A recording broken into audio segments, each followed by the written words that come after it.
I don't know what it's like in your business, but too often hard-won leads simply slip away because of laziness. Now, that might sound harsh, but here's the rationale behind this.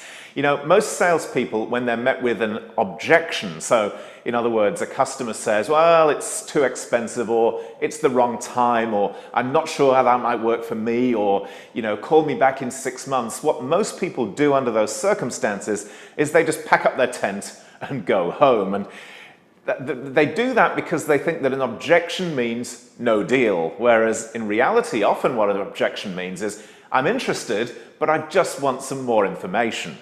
Now, here's the really important part.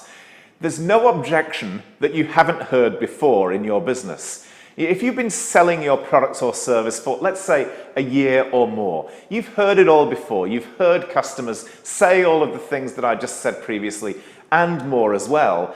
But what most business owners don't do is to capture those objections, to document them, to then script a response that will overcome the objection, and then, importantly, to share that amongst their team as well. And what that means is that leads are slipping away because there's not one way of doing things. There's not one standard response. That we're not using the combined knowledge of the business to overcome those objections and to improve our sales conversion rates. So, will you overcome every single objection if you do that? Well, of course not.